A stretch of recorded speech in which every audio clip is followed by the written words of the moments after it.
अनुज, जब big market versus शुरू किया जाए।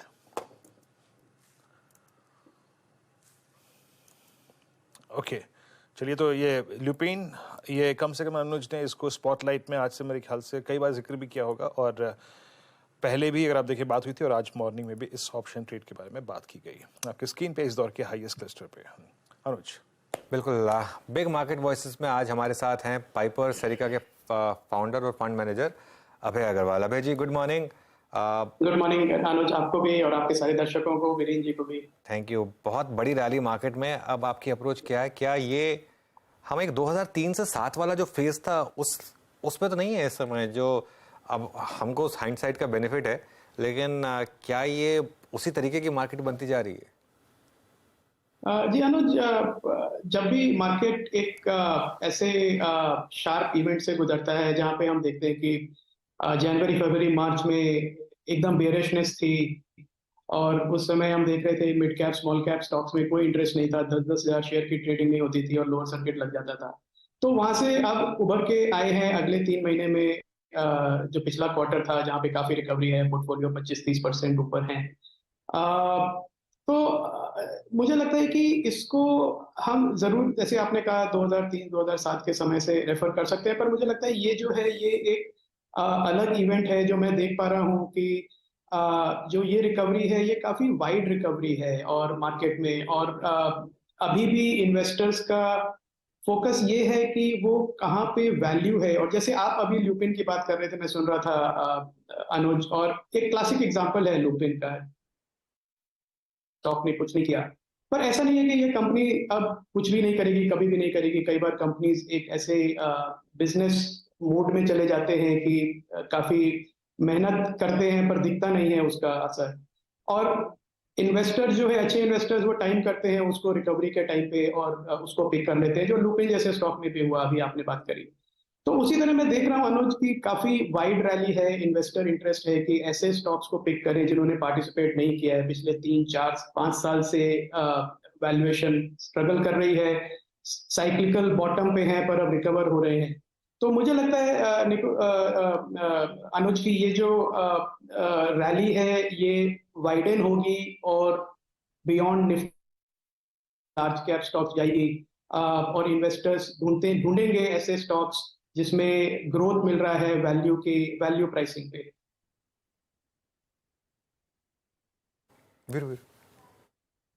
ओके। अभय जी, अब आते हैं, जैसे कि मैंने आपका जो पहला प्रश्न का उत्तर सुना, पूरा सही से आपने डिस्क्राइब कर दिया रिस्क रिवॉर्ड रेशो को, हर चीज को। लेकिन अब यहाँ से एग्जैक्टली मतलब आप समझिए कि सिर्फ अप्रैल मई जून इस 3 महीने के अंतराल में इतना पैसा बना कि पूछे मत। जो पहले एक कहीं ना कहीं परेशानी सी थी कि मिड कैप नहीं चल रहे, वो भी चले सब कुछ। अब यहाँ से कैसे अप्रोच करना चाहिए मार्केट को, क्योंकि एक अर्निंग सीजन स्टार्ट हो रहा है। कहाँ से प्रॉफिट्स को कैश में कन्वर्ट करना है, कहाँ पे कमिटेड रहना है, और किस चीज को ऐड करना है, थोड़ा सा इसके बारे में डिस्क्राइब कीजिए। जी वीरेंद्र, पहले तो ये हम 3 महीने का समय देख रहे हैं जहाँ पे मार्केट ने कैचअप किया, और आप लोग ही कहते रहते हैं और बहुत ठीक कहते हैं कि देखिए मार्केट में टाइमिंग इतना इंपॉर्टेंट नहीं है, क्योंकि मार्केट में बने रहना चाहिए लॉन्ग टर्म इन्वेस्टर्स को। और उसका पूरा असर हमने देखा पिछले 3 महीने में कि अगर आप देखें 2021 अक्टूबर नवंबर में जब मार्केट का हाई बना था, और उसके बाद मार्केट को काफी समय लगा उसी लेवल पे वापस आने में, पर आ गया और जल्दी से आ गया।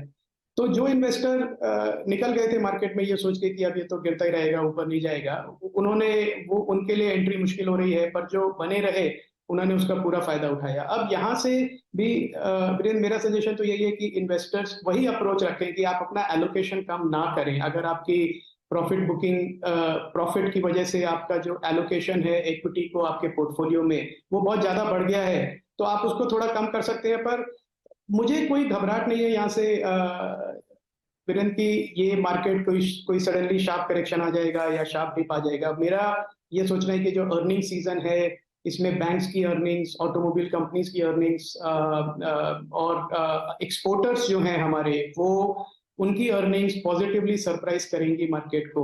आईटी थोड़ा ड्रैग करेगा, पर आईटी में भी एक वैल्यू बाइंग अपॉर्चुनिटी बनेगी, अभी नहीं तो 2-3 महीने के बाद। और फार्मा एक ऐसा स्पेस है जो मुझे लगता है कि काफी प्रेशर में रहा है पिछले 3-4 साल से, पर जो कंपनीज ने काम किया है वो अब उनके रिजल्ट्स में दिखेगा। तो 3-4 सेक्टर ऐसे हैं वीरेंद्र, जो मुझे लगता है कि इन्वेस्टर्स को उसमें अंडर एलोकेट नहीं करना चाहिए। पर अगर कोई ऐसे स्पेकुलेटिव स्टॉक्स हैं जिसमें आपको लग रहा है कि जो रैली है वो वैल्यूएशन से बहुत ज्यादा चली गई है, तो उसमें प्रॉफिट बुक करके पार्टली या फुली और उसको रीडिप्लॉय कर देना चाहिए। पर एलोकेशन ओवरऑल अपना इक्विटी में कम करने का ये बिल्कुल समय नहीं है वीरेंद्र।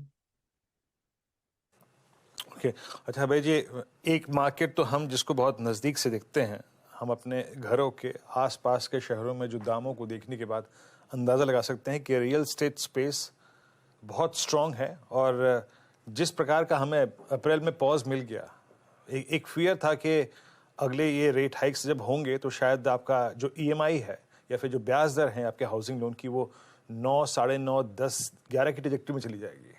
जो 2000 मेरे ख्याल से 12-13 की ट्रैजेक्टरी थी, वो फॉर द टाइमिंग अब नहीं लग रहा है। तो रियल एस्टेट में सर आपका व्यू क्या है? निफ्टी रियलिटी इंडेक्स आप समझ लीजिएगा कि दशक के हाई पे खड़ा है। अब ये कंपनियों के नंबर्स में कितना ट्रांसफॉर्म हो पाएगा आपका रियल एस्टेट पे, एचएफसीज पर, और ये जो रियल एस्टेट एंसिलरी जिसने पोस्ट कोविड बहुत पैसा बना के दिया है, just putting instance of astral और पॉलीकैब, यहाँ पर आपका व्यू क्या है इस वक्त? जी मैं अभी दिल्ली में था, बैंगलोर में था, तो मैंने कुछ साइट विजिट्स भी किए और देखा। तो मैं आपको ये बता सकता हूँ कि जो प्रोजेक्ट्स हैं गुड़गांव में और बैंगलोर में, बहुत अच्छी डिमांड है इस समय। जेन्युइन इन्वेस्ट जो बायर्स हैं, जो खुद रहना चाहते हैं, वो आ रहे हैं। इन्वेस्टर्स का इतना डिमांड अभी भी नहीं है, तो स्पेकुलेटिव नहीं है ये डिमांड, ये मैं कह सकता हूँ आपको। प्राइसेस भी बढ़े हैं गुड़गांव में, 25 से 40% प्राइसेस बढ़ गए हैं पिछले 6 महीने में, सिर्फ एक जेन्युइन डिमांड की वजह से। तो जो रियल एस्टेट डेवलपर्स हैं बड़े, उनको भी बहुत एक राहत की सांस ली है, क्योंकि उनके मार्जिन्स कम हो रहे थे। पर अब एक तो कैश फ्लो आ रहा है सेल की वजह से, और दूसरा प्राइसिंग भी बढ़ रही है। तो रियल एस्टेट डेवलपर्स जो है उनके लिए एक बड़ा ही अच्छा टाइम है, जो मैं कहूँगा पिछले 4-5 साल के बाद आया। और इसमें लोन का जो है वीरेंद्र, अभी भी मैं देख रहा हूँ कि 50% लोन पे लोग ले रहे हैं और 50% अपनी खुद के फंड्स यूज कर रहे हैं। तो रेशियो ज्यादा लोन की तरफ अभी गया नहीं है। पर फिर भी जितनी ट्रांजैक्शंस होंगी उससे हाउसिंग फाइनेंस कंपनीज को जरूर फायदा मिलेगा। पर आपने जो लास्ट बात कही, जो एंसिलरी है, मुझे वहां पे ज्यादा पिकअप दिख रहा है इस समय, क्योंकि जो कंपनीज हैं एमडीएफ बोर्ड बनाती हैं, प्लाई बोर्ड बनाती हैं, जो घर के अंदर बाथरूम फिटिंग्स लगती हैं, टाइल्स लगती हैं, पेंट होता है, इन सब कंपनीज को बहुत अच्छी डिमांड आ रही है इस समय, जो हम चैनल से बात करते हैं। और वो यही कह रहे हैं कि जो न्यू प्रोजेक्ट्स में जो डिमांड फंसी हुई थी, रियल एस्टेट डेवलपर्स से ज्यादा डिमांड नहीं आ रही थी, वो पिकअप मूड में है अभी। तो मुझे लगता है मतलब मेरी इन्वेस्टमेंट रिकमेंडेशंस नहीं है, मैं सिर्फ नाम ले रहा हूँ, कंपनी जैसे हैं Green Panel, Green Ply, Century, और फिटिंग कंपनीज हैं अपोलो पाइप्स, एपीएल अपोलो, इस तरह की कंपनीज को इस डिमांड का पूरा फायदा मिल रहा है इस समय, और मिलता भी रहेगा जैसे ऐसे रियल एस्टेट साइकिल पिकअप करेगी। तो मुझे लगता है कि रियल एस्टेट डेवलपर्स के साथ, हाउसिंग फाइनेंशियल कंपनीज के साथ साथ इन्वेस्टर्स को in mid cap, small cap companies पे भी नजर रखनी चाहिए, क्योंकि ये बहुत पॉजिटिव डिमांड एनवायरनमेंट में है इस समय। बहुत संक्षेप में, आपको लगता है कि पिछली रियल एस्टेट साइकिल में अभय जी और इस रियल एस्टेट साइकिल में अंतर ये है कि अब एक कस्टमर का जो भरोसा है वो बढ़ गया बिकॉज ऑफ रेरा? पहले नहीं मालूम, मैंने जब खुद घर लिया था सर, जिसकी डिलीवरी 2009 में होनी थी, वो 2013-14 में जाके हुई। आज कम से कम वो नहीं है ना? अब जो डेफर्ड पीरियड होता है वो मेरे ख्याल से 3 महीने, 6 महीने, 7 महीने से ज़्यादा नहीं होता है। आपको लगता है इससे कन्विक्शन बढ़ा है लोगों का, इसलिए वो एक जेन्युइन डिमांड आ रही है? नहीं, बिल्कुल बड़ा है विरेंद्र जी, बिल्कुल बड़ा है। और क्या, वो एक मार्केट भी कंसोलिडेट हुआ है। आप देखें तो जो छोटे डेवलपर्स थे अब वो ज्यादा है नहीं, आप बड़े डेवलपर ज्यादा आ गए। अगेन इन्वेस्टमेंट रिकमेंडेशन नहीं है, नाम ले रहा हूँ सिर्फ, जैसे गोदरेज है, सोबा है, डीएलएफ खुद है, ब्रिगेड है, और ये सब बड़े गेटेड कम्युनिटीज बना रहे हैं। तो इन्वेस्टर्स को एक कॉन्फिडेंस है, इन्वेस्टर नहीं कहूंगा, बायर्स कहूंगा, जिनको एक कॉन्फिडेंस है कि हाँ ये प्रोजेक्ट देर सवेर चाहे चलो, कुछ एक्स्ट्रॉर्डनरी इवेंट, आपका फायर का एनओसी नहीं आया, एनवायरमेंट एनओसी नहीं आया, डिले हो गया, ओसी थोड़ा डिले हो गया, पर ये बन तो जाएंगे और आपको मे बी 3-6 साल भर बाद आपको एक पोजीशन मिल जाएगा अपना। तो उसकी वजह से एक मार्केट में क्रेडिबिलिटी बहुत है। और विनय जी, मैं तो कहूंगा कि आप फिर भी लकी हैं कि आपको 4 साल बाद ही मिला, पर मिल तो गया, क्योंकि अभी भी बहुत हॉरर स्टोरीज है मार्केट में जहाँ पे अभी भी पोजीशन नहीं मिले हैं और प्रोजेक्ट्स एकदम डेड हो गए। तो ये आपकी बात बहुत सही है कि जो रेरा की वजह से, जीएसटी की वजह से, और जितना ये पूरा सेक्टर लोन्स की वजह से क्लीन अप हुआ है, और उसका इम्पैक्ट जो है दिख रहा है वो इन्वेस्टर्स के, बायर्स के कॉन्फिडेंस पे। जैम, अच्छा मैं अगले सेक्टर में आऊँ, वो तो उसकी वाइब्रेशन आप फील कर सकते हैं। मैं कुछ देर पहले अनुजर में बात ही कर रहे थे थार की, एमएनएम इस साल का, और I think CY22 second half और I think this first half का सबसे बेहतरीन स्टॉक है। एक आपको इमेज दिखाते हैं, श्री आनंद महिंद्रा जी ने वो एक ट्वीट की थी, और big be in the big T, क्या खूबसूरत इमेज है।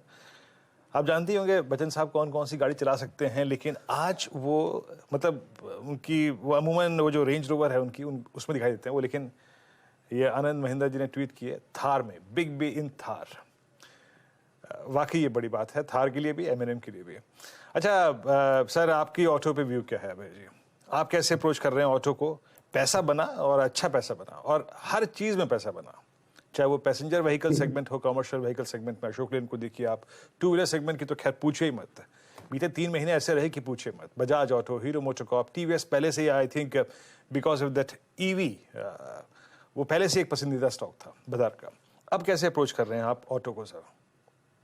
ये बहुत पॉजिटिव व्यू है इस पे भी, ऑटोज पे भी, क्योंकि जो ऑन ग्राउंड देख रहे हैं डिमांड मॉनसून के टाइम पे थोड़ी वीक हो जाती है, क्योंकि जो और फेस्टिव टाइम पे पिकअप होती है। इस टाइम ऐसा कुछ लग नहीं रहा है।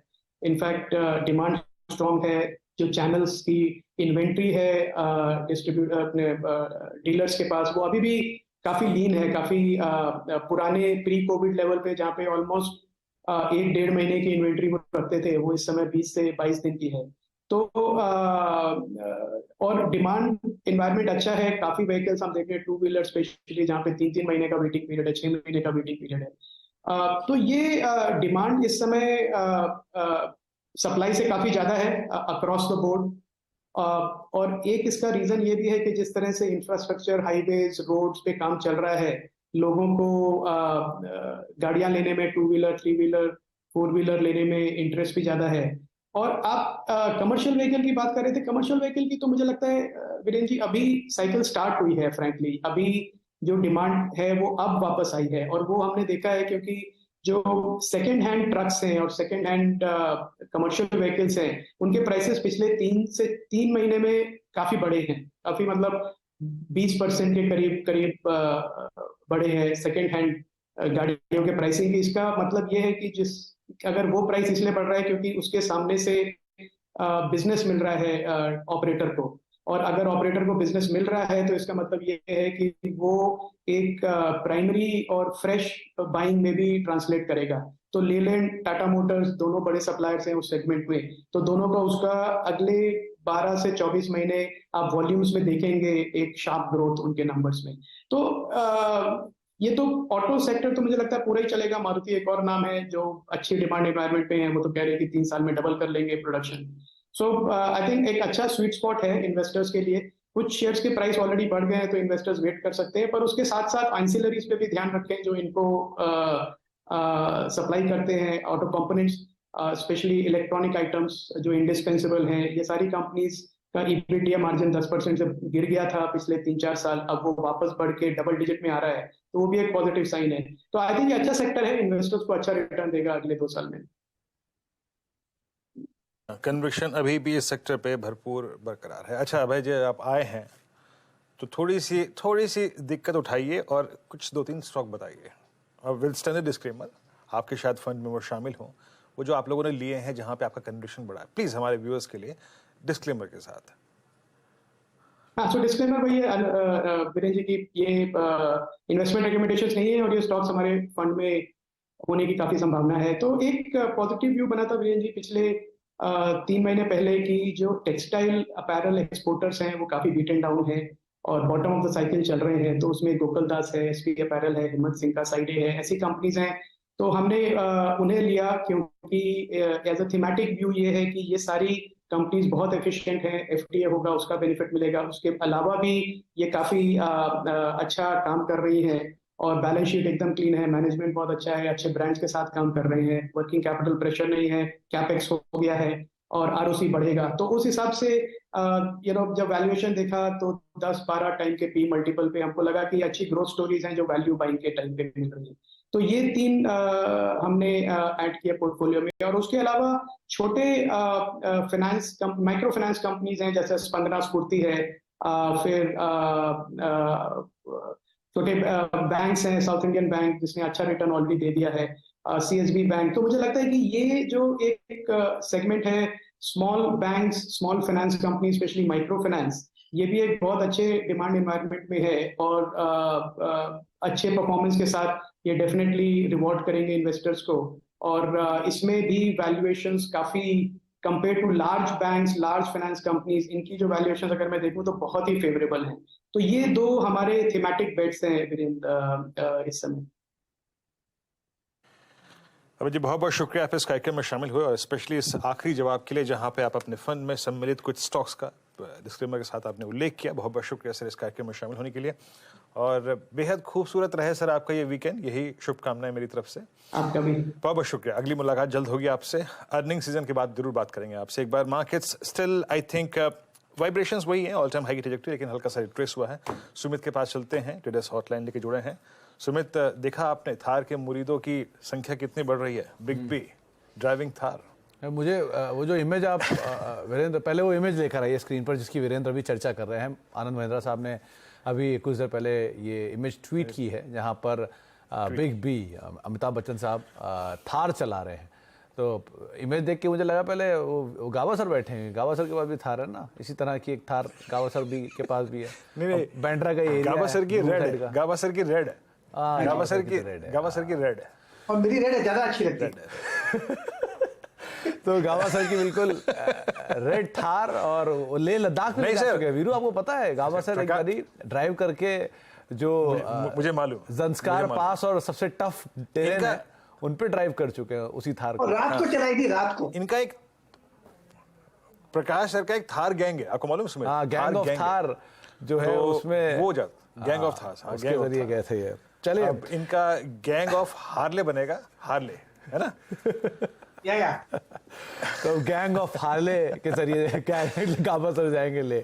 चलिए तो उस पर हम आगे बातचीत करेंगे, लेकिन मार्केट्स में ये बात सही है कि थोड़ा रिट्रेस हुआ है हायर लेवल से, लेकिन ठीक है, ऑल टाइम हाई ट्रेजेक्टरी के आसपास है, हल्का बहुत ही नीचे है। आगे हम गावस्कर से बातचीत करेंगे, आपके सवालों के जवाब दिलवाएंगे, लेकिन पहले एक छोटा सा ब्रेक ले लेते हैं।